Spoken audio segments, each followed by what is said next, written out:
오래전 중국 동부 지역으로 이사온 한 농부가 자신의 넓은 농장에 대나무를 심었습니다. 첫 해의 넓은 밭에는 아무것도 보이지 않았습니다. 2년째에도 땅에는 아무것도 올라오지 않았습니다.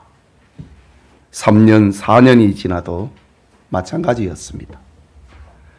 그런데 5년째가 되자 수백 평의 넓은 밭에 헤아릴 수조차 없는 대나무 삭이 지면을 뚫고 올라오기 시작했습니다.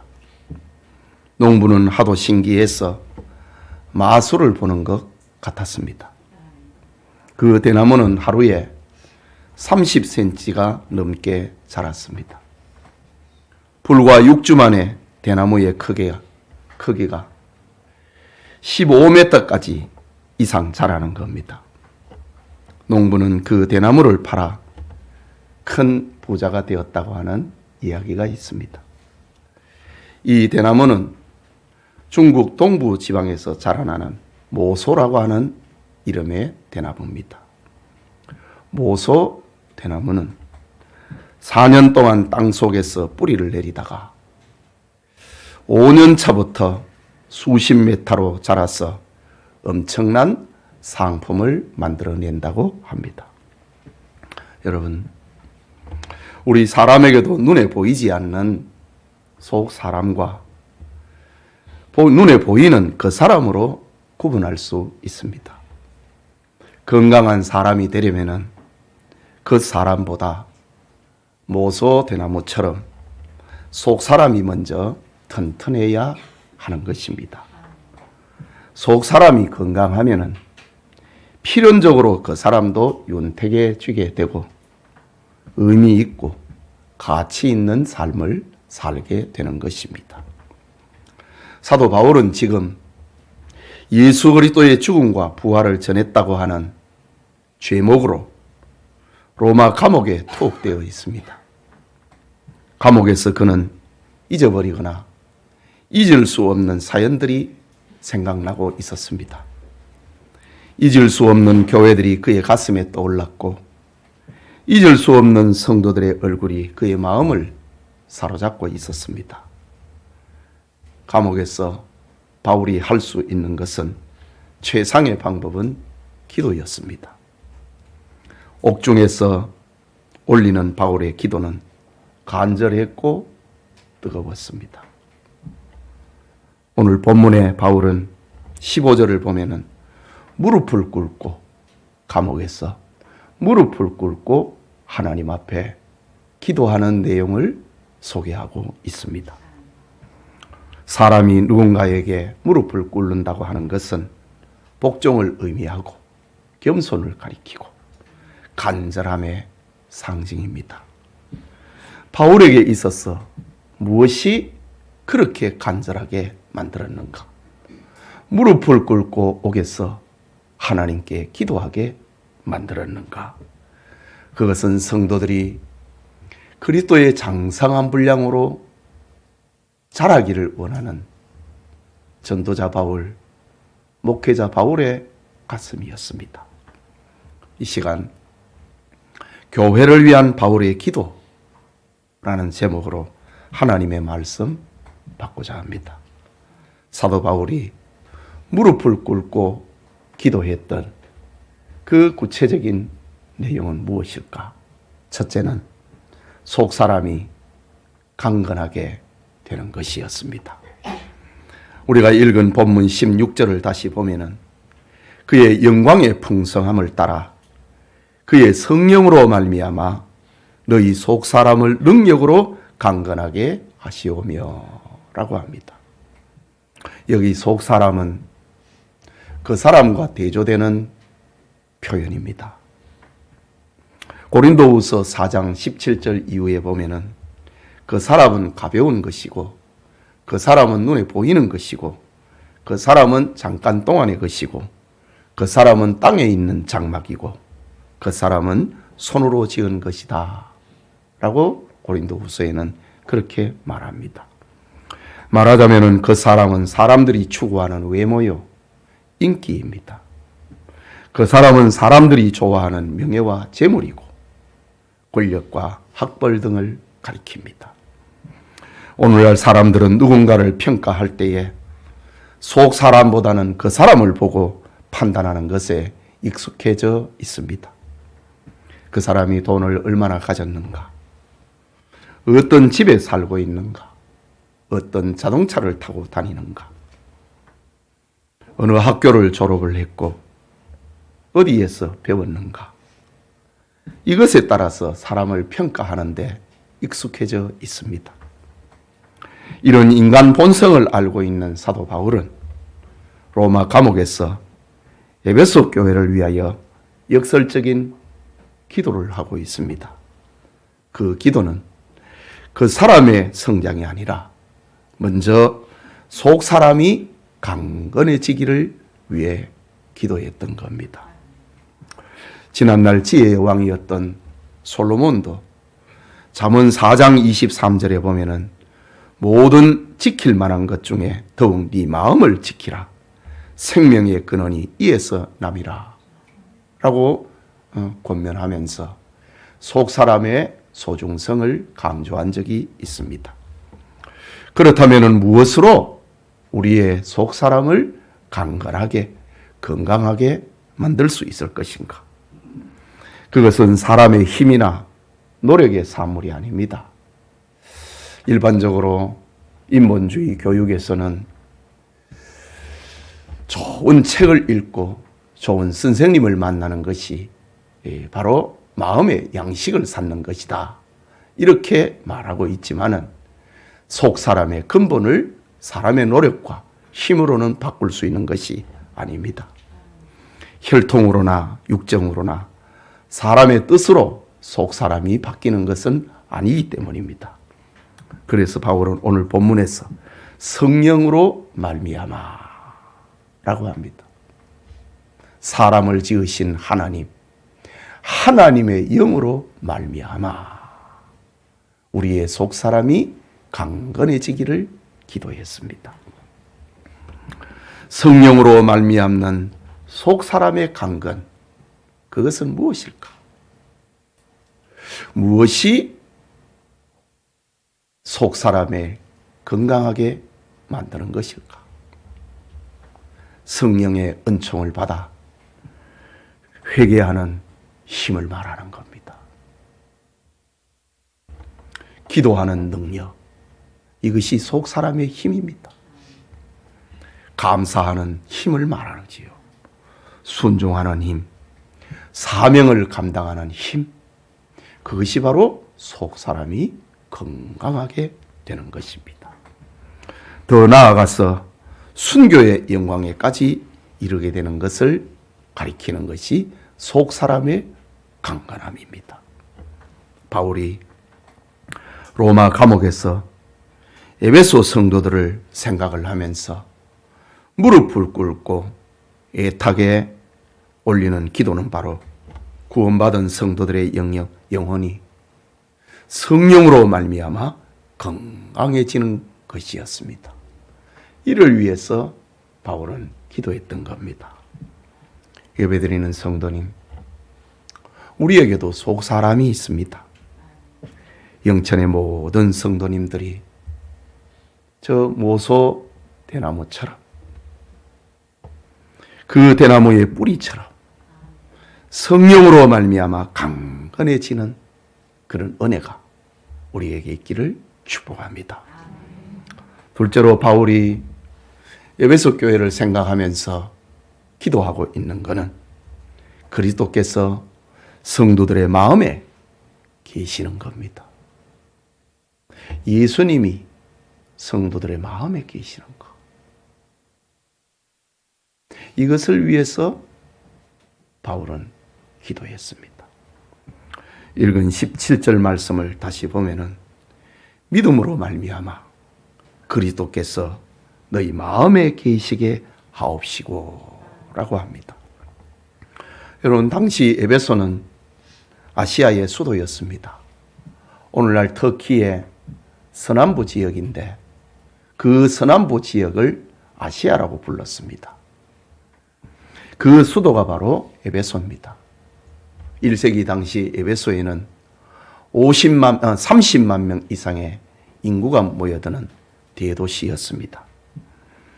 에베소는 유럽에서 아시아로 들어가는 첫 성이었고, 이곳은 경제적인 풍요뿐만이 아니라 동양과 서양의 각종 세속의 문화가 범람하는 곳이었습니다. 사도행전에 보면은 에베소에 큰 아데미 신전이 있었지요. 이렇게 우상 문화와 세속 문화가 범람해졌던 곳입니다. 이런 도시에 살아가는 성도들이 세상과 섞이지 않고 세상 파도에 휩쓸리지 않는 길은 마음에 그리스도를 모시는 것밖에 없습니다. 그래서 오늘 본문에 믿음으로 말미암아 그리스도께서 너희 마음에 계시게 하옵시고, 예수님을 마음에 모시고 살기를 위해서 기도했습니다. 온갖 세속 문화가 범람하는 에베소에서 그리스도인으로 살아가려면 마음 중심에 그리스도를 모시고 살아야 된다. 이것이 세상을 이기는 비결이다 라는 겁니다. 여러분, 종교개혁자 마르틴 루터는 그리스도인의 삶은 주님을 마음에 모시고 주님이 주인이 되셔서 주님의 인도와 보호를 믿으며 모든 마귀와 시험을 이겨나가는 것이다. 이것을 그리스도인의 삶이라고 루터는 그렇게 정의했습니다. 예수님을 내 마음의 주인으로 모시고 그의 음성에 귀 기울이고 그의 인도와 그의 보호를 받으며 온갖 시험을 이기고 마귀를 이기는 것, 이것이 그리스도인의 삶이라는 겁니다.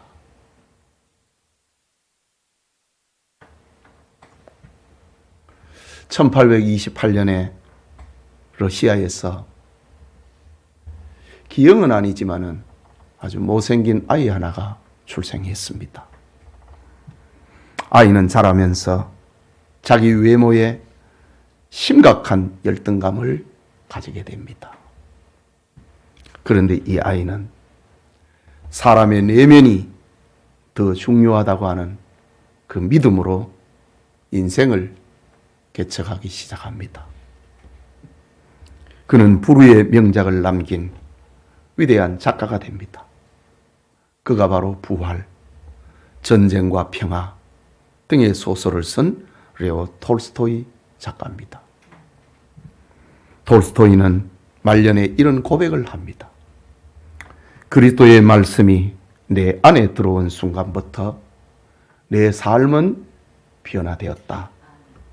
이전에 바라던 것을 바라지 않게 되었고, 이전에 나의 눈에 선으로 보였던 것이 악으로 보이고, 악으로 보였던 것이 선으로 보였다. 라는 말을 그의 인생 말년에 남기게 됩니다. 외모 때문에 심각한 콤플렉스를 겪었던 톨스토이가 예수님을 마음의 주인으로 모시는 그날부터 그의 인생은 달라졌다고 합니다. 이처럼 그리스도를 모신 삶은 그리스도가 중심이 되는 삶입니다. 사도 바울이 에베소라고 하는 화려한 도시, 환락의 도시, 세속 문화가 요동치고 있는 이 도시에서 그리스도인으로 살아가려고 하면은 톨스토이가 그랬던 것처럼 마음에 주님을 모시고 살아야 되는 겁니다. 주님을 모셔야 시험을 이기고 마귀의 유혹을 물리칠 수가 있는 것입니다. 그리스도가 나의 구주되심을 고백하는 삶, 이것이 바로 믿음으로 사는 삶인 것입니다. 바울은 에베소 교회를 생각을 하면서 그 옥중에 무릎을 꿇고 하나님 앞에 기도하기를 믿음으로 에베소 교인들이 그리스도를 마음으로 모시고 마음에 모시고 세상을 이기게 해달라고, 시험을 이기게 해달라고, 온갖 시련을 이길 수 있게 해달라고 기도했던 겁니다. 예배드리는 성도님, 사람의 마음에 누군가를 생각을 하면은 그의 삶은 마음에 있는 분을 중심으로 계획을 하고 행동을 하게 됩니다. 여러분의 마음 중심에는 누가 있고 무엇이 있습니까? 무엇을 중요하게 여기고 무엇을 추구하면서 살고 있습니까? 자식입니까? 아내입니까? 남편입니까? 직장입니까? 명예입니까? 돈입니까? 아니면은 바울의 기도처럼 그리스도입니까?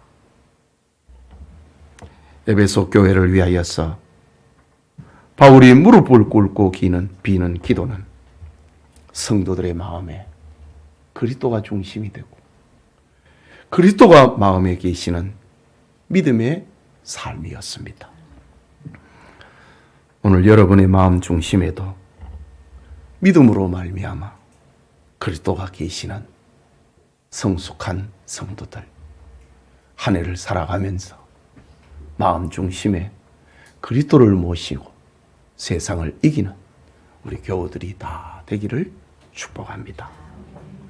마지막으로 에베소 교회를 위해서 비는 바울의 기도는 하나님의 사랑이 성도들에게 충만해지는 겁니다.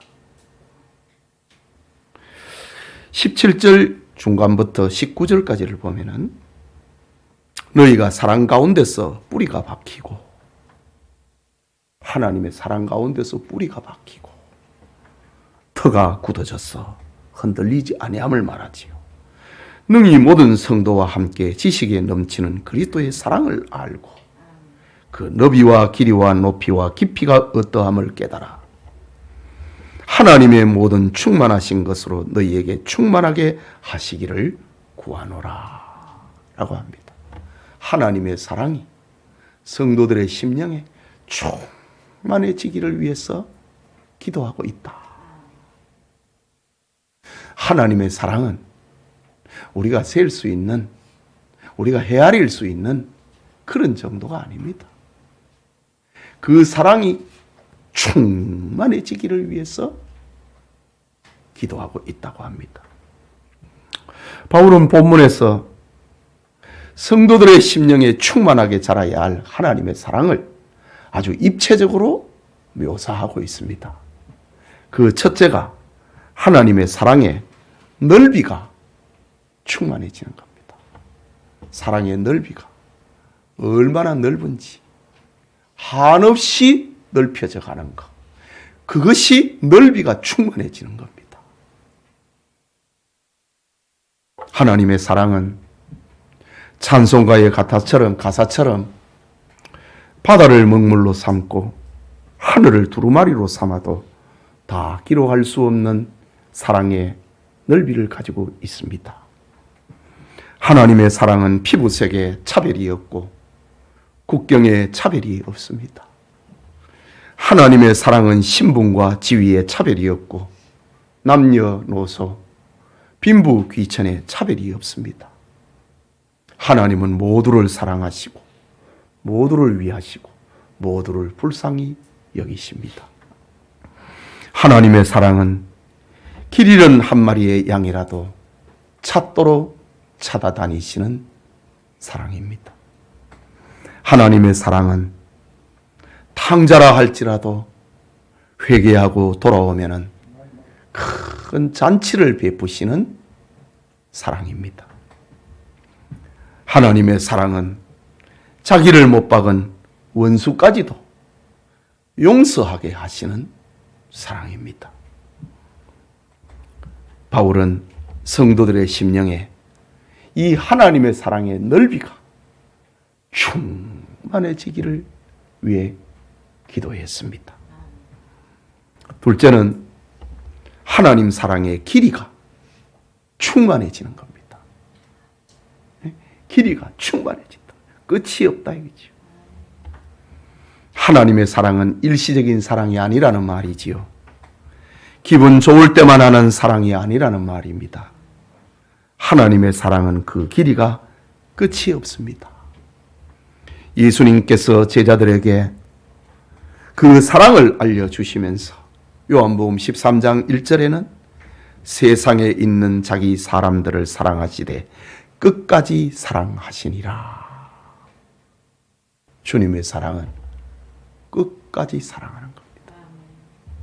우리 성도들에게 끝까지 사랑하는 그 길이가 충만해지기를 바울은 기도했다고 합니다.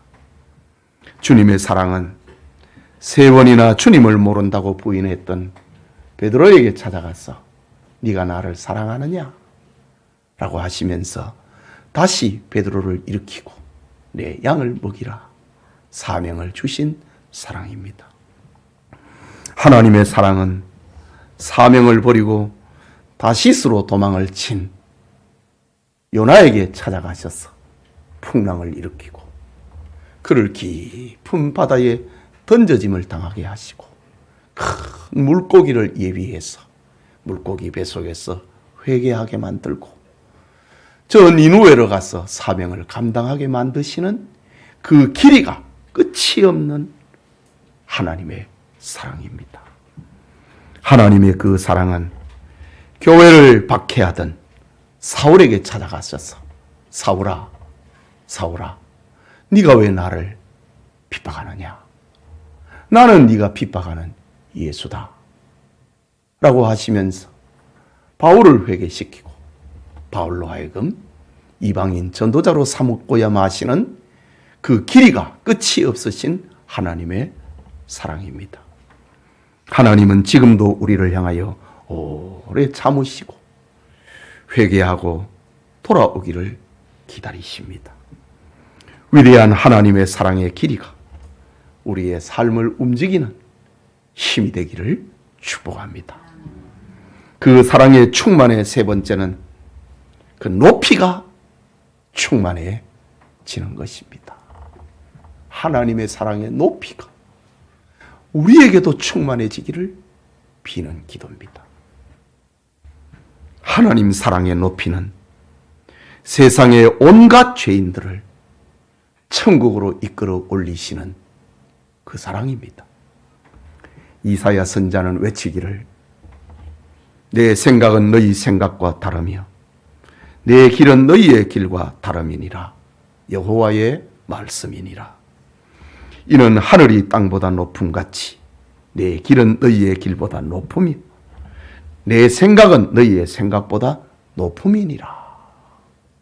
하나님의 사랑의 높이는 사람들의 그것과 다르다는 거죠. 높다고 합니다. 하나님은 우리를 사랑하시되 사람의 생각과 사람의 방법과 다른 차원 높은 사랑을 가지고 계십니다.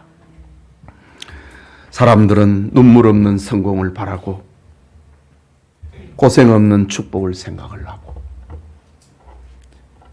씨앗을 심고 다음날 수확하기를 기다립니다.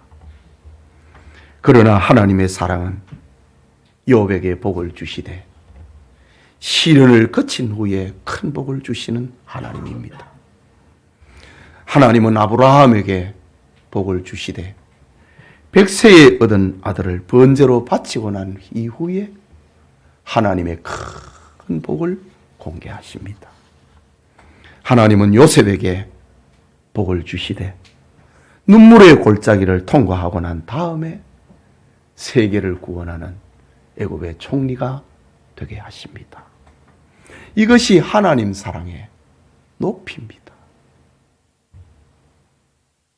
바울은 에베소 교회 성도들에게 이런 하나님의 사랑의 깊은 그 사랑을 알기를 위해서 무릎을 꿇고 기도했던 겁니다. 마지막으로는 하나님의 사랑에 깊이가 충만해지는 것이라고 했습니다. 넓이를 말하고 길이를 말하고 높이를 말하고 이제 깊이를 들려주고 있습니다. 하나님 사랑의 그 무한함을 지금 이렇게 입체적으로 표현하고 있습니다.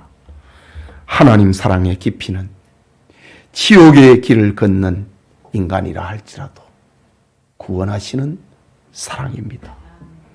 예수님께서 누가복음 19장 10절에 말씀하시기를 인자가 온 것은 잃어버린 자를 찾아 구원하려 함이니라. 잃어버린 자를 찾아 구원하는 그 사랑, 그 깊이가 한이 없습니다. 하나님은 이 일을 위하여서 자신의 독생자를 세상에 주셨습니다. 하나님의 독생자 예수 그리스도는 우리를 구원하기 위하여서 하늘 보좌를 버리고 이 땅에 오셨습니다. 하나님의 사랑은 말구유에까지 내려가셨고 십자가에 죽기까지 내려가셨고 하나님께 버림을 당하는 데까지 내려가셨습니다. 지옥의 고통까지도 감당하게 하시는 하나님의 사랑입니다. 여러분, 세계를 호령을 하였던 나폴레옹은 그의 말년에 내 사전에는 불가능이라는 단어가 없다라고 자랑했지만은 그가 그의 인생 말년에 세인트 헬레나 섬에 유배되어 쓸쓸하게 지나게 되었을 때에 돌아봅니다. 예수는 십자가에서 운명할 때에 몇몇 사람의 통곡이 있었을 뿐이지만은 2000년이 지나는 동안에 그를 위하여 목숨을 내어놓는 이가 어찌 이리도 많은가? 그 원인이 어디에 있는가? 나는 칼로 다스렸고 그는 사랑으로 다스렸기 때문이다. 라는 말을 남기며 쓸쓸히 죽어갔습니다. 그렇습니다. 하나님의 사랑은 이렇게 끝이 없습니다. 넓이가 그렇고 길이가 그렇고 높이가 그렇고 깊이가 한이 없습니다. 바울은 에베소 교회를 위하여서 기도하는데 성도들에게 이 하나님의 사랑의 넓이와 길이와 높이와 깊이가 충만해지기를 그 하나님의 무한한 그 사랑을 알아가며 배워가면서 감사하며 그리스도인으로 살기를 위해 바울은 무릎을 꿇고 기도했습니다. 사랑하는 성도 여러분, 어떤 교회에 목사님의 목회는 평안하고 형통했습니다. 낙심한 교인이 힘을 얻었고 게을렀던 교인이 열심을 내고 봉사하는 교인들은 기쁨이 충만하고 믿는 자의 수는 더해져 갔습니다. 목사님은 자신이 목회를 잘하고 있는 줄 알았습니다. 그러던 중 그 교회에 중병이 걸려서 교회에 출석하지 못하는 한 젊은 자매가 있었습니다. 그런데 그 젊은 자매는 병을 이기지 못하고 결국 세상을 떠나고 맙니다. 장례를 마치고 난 다음에 그의 어머니가 딸이 남긴 유품이라며 자그마한 수첩 하나를 가지고 목사님께 찾아왔습니다. 그 수첩에는 죽은 자매의 매일의 기도가 일기처럼 적혀 있었습니다. 거기에는 목사님, 장로님, 권사님, 집사님 등 모든 교우들의 이름이 빽빽히 날마다 적혀 있는 것이었습니다. 목사님은 그제야 교회의 평안과 목양의 기쁨은 이 자매가 올린 기도의 힘이었다는 것을 깨닫게 되었다고 합니다. 예배드리는 성도님, 우리가 사는 시대와 사회는 마치 깨어진 항아리 조각처럼 서로를 찌르고 있습니다. 서로를 괴롭히고 있습니다. 가정이라고 하는 깨어진 항아리 조각이 그렇고, 이웃이라고 하는 깨어진 항아리 조각이 서로를 찌르고 서로를 괴롭히고 있습니다. 이런 시대에 교회가 제시할 수 있는 복음은 무엇일까요? 살아가는 문제가 급급하여서 구원의 기쁨과 성도들의 본질을 잃어가고 있는 시대가 되고 있습니다. 바울은 성도의 본질을 잃지 않게 하려고 에베소 교회 성도들을 위하여 무릎을 꿇고 기도했다라고 합니다. 새해에 영천의 목사뿐만이 아니라 성도님들이 하나님께 나와 무릎을 꿇고 기도하는 은혜가 있기를 축복합니다. 우리는 성령으로 말미암아 속사람이 강건해져야 됩니다. 그리스도를 마음에 모시고 믿음으로 이 세상을 이겨야 됩니다. 그리고 하나님의 사랑의 충만함이, 그것을 배워감이 우리의 삶의 근원이 되어야 하기 때문입니다. 바울과 에베소 교인들이 받은 은혜가 이 시간 예배드리는 우리 교우들과 함께 하기를 축복합니다. 우리 말씀을 생각하고 같이 기도합시다. 바울이 에베소 교회를 생각하면서 올렸던 기도, 이것은 하나님의 뜻입니다. 우리를 향하신 하나님의 뜻입니다. 우리의 속사람이 강건해져야 됩니다. 신자가 되어야 됩니다. 우리의 마음 중심에 예수님을 모시고 살아야 됩니다. 우리는 하나님의 그 넓은 사랑, 끝없이 긴 사랑, 한없이 높은 사랑, 지옥문 앞에 가서라도 택한 하나님의 사람을 구원해 내시는 그 사랑의 깊이를 우리는 배워야 하는 겁니다. 우리 말씀을 생각하면서 기도합시다.